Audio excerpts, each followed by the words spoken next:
नमस्कार दोस्तों, स्वागत है आप सभी का एक और नई वीडियो में। दोस्तों आज के इस वीडियो के अंदर हम सीखने वाले हैं कि एक्सेल में मंथली सैलरी स्लिप कैसे बनाते हैं। इसके लिए सबसे पहले आपको एक्सेल को ओपन कर लेना है। एक्सेल ओपन करने के बाद आपको व्यू टैब पर क्लिक करना है और यहाँ पर पेज लेआउट व्यू पर क्लिक कर देना है। ऐसा करते ही आपका जो एक्सेल का सीट है वो पेज बाय पेज डिवाइड हो जाएगा। इससे जो है बनाने में आसानी रहेगी। अब इसके बाद आपको पहले कॉलम को छोड़ना है, दूसरे कॉलम को जो है यहाँ से उठा करके कुछ यहाँ तक ला करके सेट करना है। इसके बाद तीसरे वाले को भी यहाँ तक ला करके इस तरीके से सेट करना है। इसको भी उठा करके यहाँ सेट करना है और इसको भी उठा करके इस तरीके से आपको सेट कर देना है। इस तरीके से आपको 4 कॉलम की साइज को सेट कर लेना है और एक बाहर कॉलम छोड़ देना है, एक लास्ट वाला और एक शुरू वाला, क्योंकि हम बॉर्डर बनाएंगे। इसके बाद आपको यहाँ पर क्लिक करना है और इन चारों सेल को सिलेक्ट करना है और होम टैब पर क्लिक करके मर्ज एंड सेंटर कर देना है। ये एक सेल बन जाएगा और इसके अंदर जो है अपनी कंपनी का नाम लिखना है। जैसे कि मैं लिख देता हूँ आशा ट्रेडर्स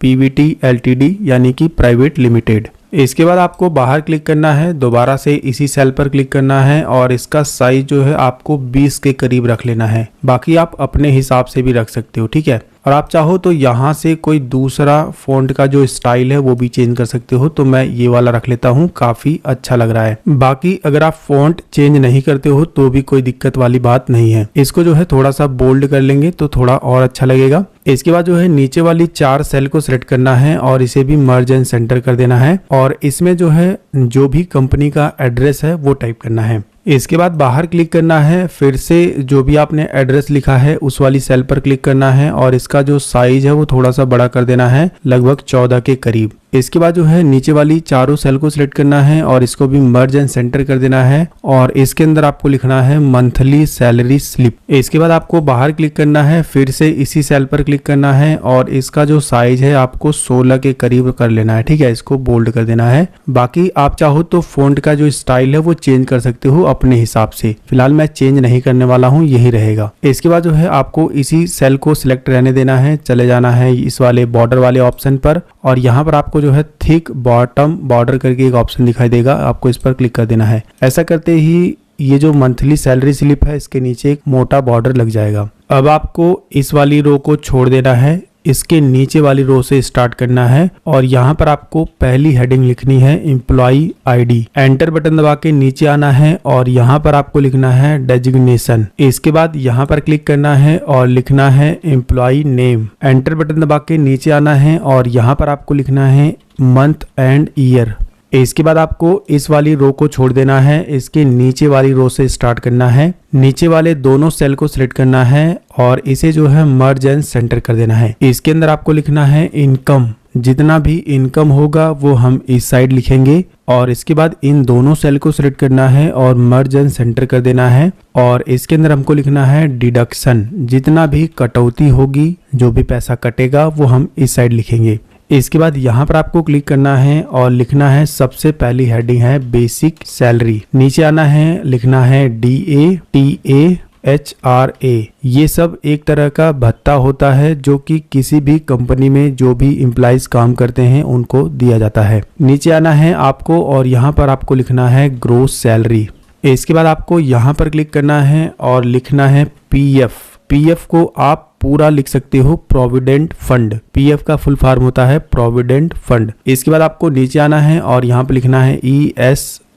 इसके बाद आपको नीचे आना है और यहाँ पर लिखना है एडवांस। अगर किसी ने एडवांस लिया होगा तो वो जो है यहाँ पर कैलकुलेट होगा। इसके बाद जो है कोई अदर टैक्स है तो हम यहाँ पर जो है टैक्स के नाम से एक और जो है हेडिंग बना देंगे। कोई भी टैक्स रहेगा तो यहाँ पर फिल कर पाएंगे। इसके बाद जो है यहाँ पर आपको लिखना है टोटल डिडक्शन, यानी कि टोटल कटौती कितनी हुई है वो लिखना है। इसके बाद जो है आपको यहाँ पर नेट सैलरी लिखनी है। ग्रोस सैलरी में से जितना डिडक्शन होगा उसके बाद जो है नेट सैलरी हमारी बचेगी। तो ये थी कुछ हेडिंग जो आपको बनानी है। अब इसे जो है आपको कस्टमाइज करना है। इसके लिए जो है आप इन चारों हेडिंग को सिलेक्ट करेंगे, ऊपर वाली को, और यहाँ से जो है इसका साइज 14 कर लेंगे। इन्हें जो है बोल्ड कर देंगे, बोल्ड भी हो जाएगा। इसके बाद जो है दोनों को ही सिलेक्ट करेंगे और यहाँ पर जा करके ऑल बॉर्डर कर देंगे। इस तरीके से ऑल बॉर्डर लग जाएगा। इसके बाद यहाँ से लेकर के यहाँ तक सिलेक्ट करेंगे, इसमें भी ऑल बॉर्डर पर क्लिक करके ऑल बॉर्डर अप्लाई कर देंगे और इन दोनों का जो साइज है वो हम 14 के करीब रखेंगे और इसे बोल्ड करेंगे।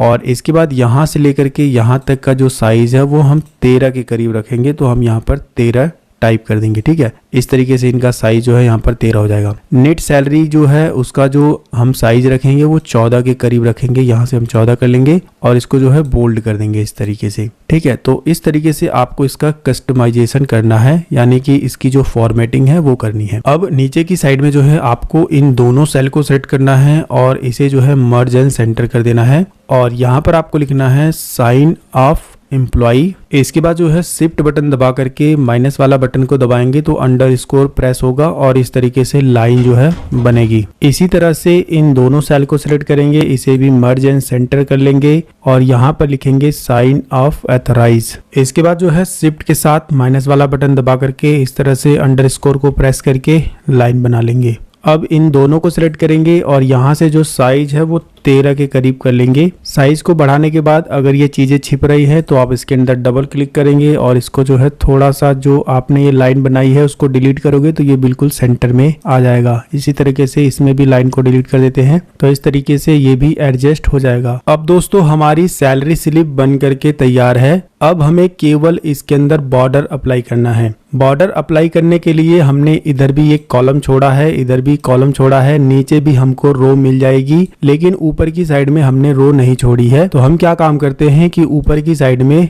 इस पर क्लिक करेंगे और माउस का राइट क्लिक करके एक इंसर्ट पर क्लिक करके एक अलग से जो है रो इस तरह से इंसर्ट कर लेते हैं। इसके बाद जो है हम बाहर इसमें बॉर्डर अप्लाई कर देते हैं। कुछ इस तरीके से आपको सिलेक्शन बनाना है जितना मैंने बनाया है। बना लेने के बाद जो है आपको यहाँ पर सबसे पहले कलर पे क्लिक करना है और यहाँ से व्हाइट कलर को फिल कर देना है। व्हाइट कलर फिल करने के बाद अब आपको बॉर्डर पर क्लिक करना है और यहाँ से आउटसाइड बॉर्डर ये जो ऑप्शन दिखाई दे रहा है इस पर क्लिक कर देना है। अगर आप जो है थोड़ा सा मोटा बॉर्डर चाहते हैं तो आप इस पर क्लिक कर देंगे, तो हम मोटा बॉर्डर ही अप्लाई कर देते हैं। हम इस पर क्लिक कर देंगे। अब आप देख सकते हो आपकी जो सैलरी स्लिप है वो कुछ इस तरीके से बन करके दिखाई देगी। अगर आप जो है इसे प्रिंट प्रीव्यू चेक करते हो, मैं आपको दिखा देता हूं, तो देखिए कुछ इस तरीके से जो है आपकी सैलरी स्लिप बन करके तैयार है। अब हमें इसके अंदर एम्प्लॉयज की डिटेल भरनी है और यहाँ पर कुछ फार्मूले अप्लाई करने हैं। इसे बड़े ध्यान से समझिएगा। सबसे पहले हम एम्प्लॉय की आईडी लिखेंगे C0011 और इसके बाद जो है एम्प्लॉयज का नाम लिखेंगे जो भी नाम है। इसके बाद डेजिग्नेशन, इसके बाद ईयर और मंथ,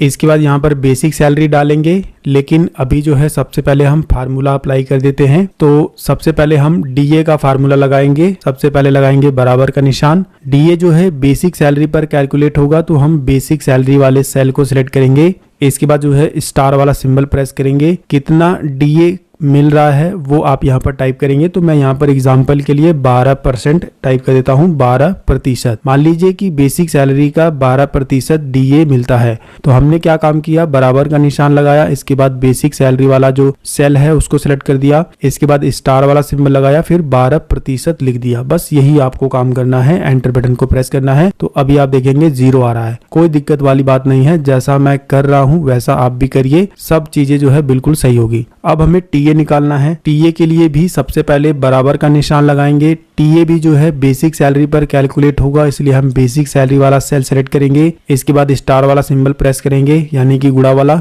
टीए जो है 6% है, इसलिए हम लिखेंगे 6 और यहाँ पर जो है परसेंटेज का सिंबल लगा देंगे। बस यही काम करना है। एंटर बटन को प्रेस कर देना है। इसके बाद हमें HRA निकालना है। तो ये भी जो है बेसिक सैलरी पर ही निकलेगा। सबसे पहले लगाएंगे बराबर का निशान, इसके बाद बेसिक सैलरी वाला जो सेल है उसे सिलेक्ट कर देंगे। इसके बाद स्टार। HRA जो है 10% है, इसलिए हम लिखेंगे 10 और इसके बाद प्रतिशत का सिंबल लगा देंगे। इसके बाद एंटर बटन को प्रेस कर देंगे। इसके बाद जो है हमें ग्रोस सैलरी निकालनी है। तो ग्रोस सैलरी के लिए सबसे पहले लगाएंगे बराबर का निशान और इसके अंदर लिखेंगे हम लोग सम। इसके बाद जो है टैब बटन से सम फार्मूले को एक्टिव कर लेंगे। ग्रोस सैलरी जो है basic salary, DA, TA, HRA सभी को मिला करके ग्रोस सैलरी बोला जाता है। तो हम क्या काम करेंगे, सभी सेल को जो है सिलेक्ट करके जोड़ देंगे। इसको जो है ब्रैकेट को बंद कर देंगे, एंटर बटन को प्रेस कर देंगे तो अभी ये देखोगे 0 आ रहा है। ठीक है, कोई दिक्कत वाली बात नहीं है। जिस तरीके से हम फार्मूला लगा रहे हैं उसी तरीके से आप भी लगाइए। अब हमें जो है पीएफ निकालना है, तो पीएफ के लिए भी सेम, सबसे पहले लगाएंगे बराबर का निशान और बेसिक सैलरी पर ही पीएफ कैलकुलेट होगा, इसलिए हम जो है बेसिक सैलरी को सिलेक्ट कर लेंगे। कितना जो है पीएफ कट रहा है वो हम लोग जो है स्टार बटन को दबा करके उतना परसेंटेज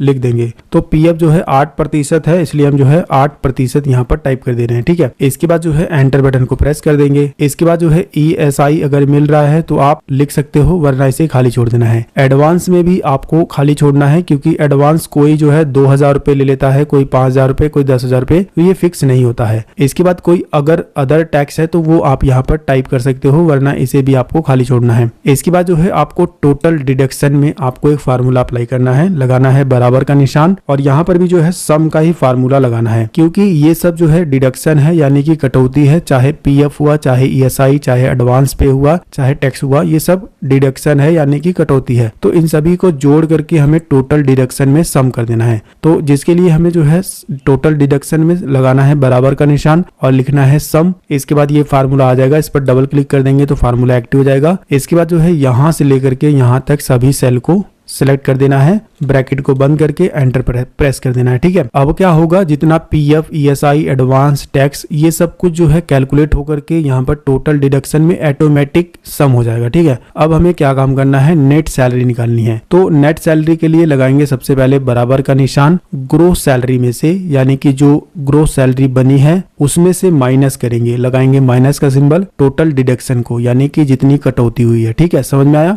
नेट सैलरी में हमको क्या काम करना है, फिर से मैं आपको बता देता हूं। सबसे पहले लगाएंगे बराबर का निशान, ग्रोस सैलरी में से, यानी कि ये वाली सैलरी में से माइनस कर देना है टोटल डिडक्शन को। ठीक है, टोटल डिडक्शन को माइनस कर देना है, एंटर बटन को प्रेस कर देना है। बस यही जो है आपको फार्मूला यहाँ पर लगाना होता है। अब जैसे ही आप किसी भी व्यक्ति की सैलरी यहाँ पर डालोगे तो ये सब कुछ जो है ऑटोमेटिक कैलकुलेट हो जाएगा। जैसे कि मान लीजिए इस व्यक्ति की जो सैलरी है वो 30,000 रुपए है। ठीक है, हमने 30,000 टाइप किया। इसके बाद जैसे ही एंटर बटन को प्रेस करते हैं तो आप देखेंगे सब कैलकुलेशन जो है ऑटोमेटिक हो गया है। आप देख सकते हो डीए भी कैलकुलेट हो गया है, टीए भी, एचआरए भी और ग्रोस सैलरी भी निकल गया है, पीएफ भी कैलकुलेट हो गया है। इसके बाद टोटल डिडक्शन भी ऑटोमेटिक आ गया है और नेट सैलरी भी यहाँ पर कैलकुलेट हो गई है। आप देखेंगे इसका जो फॉन्ट का साइज है वो थोड़ा सा कम लग रहा है, तो हम इसे सिलेक्ट करके यहाँ से जो है 13 कर देंगे इसका फॉन्ट का साइज, ताकि सारी चीजें बराबर रहे। ठीक है, अब देख सकते हो सही है। इसके अलावा अगर ईएसआई कट रहा है तो आप जो है यहाँ पर जितना कटा है उतना टाइप कर देंगे तो ऑटोमेटिक जो है उसमें से कम हो जाएगा। आप ये देख सकते हो कम हो गया। ठीक है, इसी तरीके से किसी व्यक्ति ने अगर एडवांस लिया है, जैसे कि 5,000 रुपये मान लीजिए एडवांस लिया था, तो 5,000 जैसे ही आप टाइप करेंगे तो वो जो है इसमें से माइनस हो जाएगा। ठीक है, तो जो चीजें आप यहाँ पर भरोगे वो ऑटोमेटिक जो है टोटल डिडक्शन में ऐड होगी और ग्रोस सैलरी से टोटल डिडक्शन ऑटोमेटिक कट होकर के नेट सैलरी ऑटोमेटिक आ जाएगा। अगर आप इसे जो है 0 कर देते हो और इसे भी 0 कर देते हो तो ये प्लस होकर के इसके अंदर आएगा। ठीक है, अब दोस्तों ये जो आपकी सैलरी स्लिप है उसमें जो कैलकुलेशन है वो ऑटोमेटिक होगा। जैसे कि अगर किसी व्यक्ति की सैलरी मान लीजिए 20,000 रुपए है, तो आप 20,000 जैसे ही यहाँ पर भरेंगे तो 20,000 के हिसाब से जो है यहाँ पर कैलकुलेशन होगा। अगर आप जो है इसे 0 कर देते हैं तो 0 के हिसाब से कैलकुलेशन होगा। अगर जो है बेसिक सैलरी किसी की मान लीजिए केवल 10,000 रुपए है, तो आप जैसे ही बेसिक सैलरी 10,000 डालेंगे तो कैलकुलेशन ऑटोमेटिक हो जाएगा, आपको कुछ करने की जरूरत नहीं है। करना है तो केवल आपको एम्प्लॉयज आईडी भरना है, एम्प्लॉयज का नाम भरना है और उसकी डेजिग्नेशन यानी पोस्ट भरनी है। इसके बाद अगर आप इस सैलरी स्लिप को प्रिंट करना चाहते हैं तो आप ऑफिस बटन पर क्लिक करेंगे, यहाँ पर प्रिंट का ऑप्शन दिखाई देगा। आप प्रिंट प्रीव्यू भी चेक कर सकते हो कि प्रिंट करने के बाद कैसा दिखाई देगा और यहाँ पर प्रिंट पर क्लिक करके इसे प्रिंट भी कर सकते हो। इसके अलावा कंट्रोल के साथ पी बटन से डायरेक्ट जो है आप इसको प्रिंट कर सकते हो। इसके अलावा अगर आप इस सैलरी स्लिप को सेव करना चाहते हो तो आप ऑफिस बटन पर क्लिक करके सेव पर क्लिक करके इसे सेव करके भी रख सकते हो। इसके अलावा आप चाहो तो इसका कलर भी चेंज कर सकते हो। आप इस तरीके से सिलेक्ट कर सकते हो और यहाँ पर जाकर के कोई दूसरा कलर भी इसके अंदर इस तरीके से फिल कर सकते हो। अब जो है ये इसी कलर में रहेगा और प्रिंट करने के बाद भी जो है ये कलर प्रिंट होगा, इतना आपको ध्यान देना है। ठीक है, इसी तरीके से प्रिंट होगा। अगर आपको कलर हटाना है तो फिर आपको जो है इसी तरीके से सेलेक्ट करना है और यहाँ से व्हाइट कलर को कर देना है तो पहले जैसा हो जाएगा। तो देखा दोस्तों, एक्सेल के अंदर मंथली सैलरी स्लिप बनाना कितना आसान है और जिस तरीके से मैंने आपको बताया है, अगर आपने ये वीडियो पूरा ध्यान से देखा है तो मुझे पूरा भरोसा है कि आपको एक्सेल के अंदर सैलरी स्लिप बनाना आ गया है। लेकिन अगर आपके मन में कोई भी कंफ्यूजन है, कोई भी चीज आप हमसे पूछना चाहते हैं तो कमेंट करके पूछ सकते हैं। अगर आपको ये वीडियो पसंद आया है तो वीडियो को लाइक जरूर करिएगा, कम से कम 5 लोगों को व्हाट्सएप पर शेयर करिएगा, चैनल को सब्सक्राइब भी कर लीजिएगा। जय हिंद, वंदे मातरम।